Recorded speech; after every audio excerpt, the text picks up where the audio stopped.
Markets holding on to gains of about 30 odd points on the Nifty. The Sensex is up by about 120 odd points. The spotlight that we are now placing on is on the IT sector, because of course this is sort of one area where we've seen a significant sell down from the top in terms of stock price action. Of course, today it's back on the revival track. Mindtree is the company on our radar. The stock is of course today up and about in trade. Let's get you a 1 year and you'll see how there's a cool off on mid-cap IT stocks as well, including Mindtree, from the peak, the 1 year peak that they had hit earlier. Now, we've got Rostow Ravanan, MD and CEO of the company, joining in. Rostow, thanks so much for being with us. So, first things first, the second quarter, of course, for you as well, was a bit disappointing, allow me to say that, because of the growth rates that you were exhibiting earlier. So when constant currency growth came down in the second quarter, investors kind of took it with a pinch of salt. But now going forward, what is the visibility on the business and particularly US demand growth?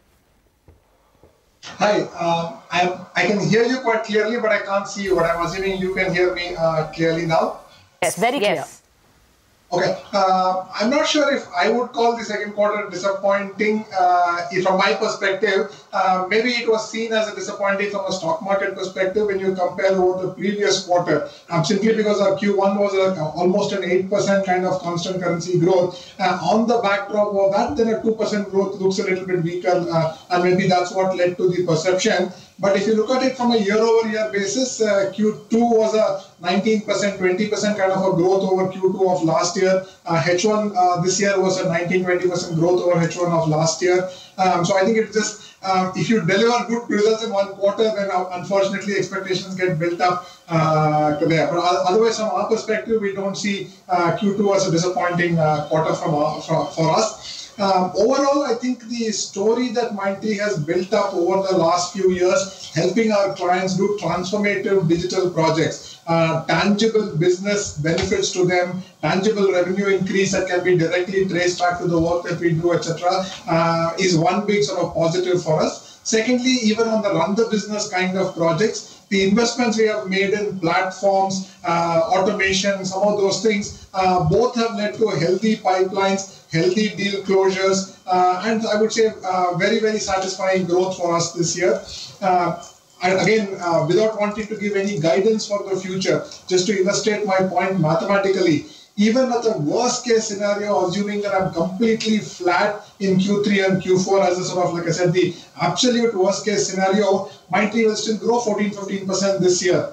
Compared to the industry as a whole, which is expected to grow 7 to 9% this year, based on the most recent NASSCOM estimates. So by no means would we feel that our growth is disappointing. Obviously, we are expecting growth in Q3 and Q4, but I just made that point to illustrate that we are not disappointed with our growth. We are actually quite pleased with our growth. Okay. Good morning, Rostow.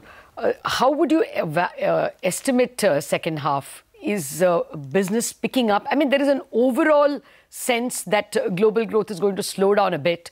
But you tell us, how have clients behaved and are things likely to look better than they looked in the second quarter? Hey, Gulata, good morning. From our point of view, we expect Q3 to also be a similar sort of growth compared to Q2. Only because, like I said, Q3 has its seasonality in terms of clients declaring furloughs, where projects come to an end in this quarter, clients then don't renew it, etc. All the standard kind of factors that affect this industry seasonally in Q3, that's the same thing that we are seeing in this Q3 as well there. So Q3 will probably have somewhat of a similar growth compared to Q2. But overall for the business, if I zoom out and look at future quarters, very, very positive kind of momentum. Across, I would say, the company level, within the portfolio, there will always be one vertical that does a little better in one quarter and another vertical will probably not do that well. So that's the way we see it. From a macro perspective, for our portfolio, we see the softness probably only in the banking, financial services and insurance segment. The remaining three verticals, travel, retail, CPG, manufacturing and high tech, are all looking quite positive for us. Okay. Well, I also wanted to ask you about the currency. It was a huge tailwind all of October, and November it started deflating. How does all this affect earnings? For Mindtree, given our current sort of business mix, a 1% change in the rupee is approximately 35 to 40 basis point impact to margins. Like what we saw both in Q1 and Q2 this year, the impact of the rupee appreciating or depreciating will almost directly flow into the bottom line, meaning management is not doing anything to take advantage of a depreciating rupee, or nor do we have the ability to do anything to solve for an appreciating rupee as well there. So operationally, the comment that we made at the beginning of the year that we are growing margins this year compared to last year, that comment still holds good. So we, in spite of all the investments we are making in the business, etc., we are growing margins this year. Anything that comes or goes because of currency is over and above this. So, Rostow, I just want to go back to the numbers that you quoted earlier, just to reiterate and confirm that point. You said about 13 to 15% growth for this year should be doable. Though you are saying that third quarter would be similar to the second quarter. So, should we expect constant currency sort of 2 to 3% in the third quarter? Okay, there are two different points that I made. For Q3 and at least obviously the current quarter, we are guided to growth rate in Q3 similar to what we had in Q2. And you're right, in Q2 we had a 2% constant currency growth. So that means we're expecting Q3 to be also in the similar range.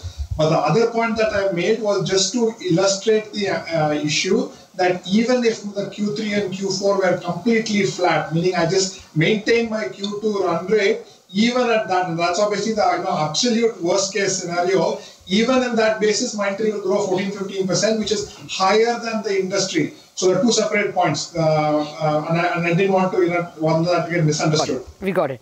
Well, anything at all you heard lately from one of your big shareholders, CCD, that also kind of made the market do a jig, the overhang of possible sale?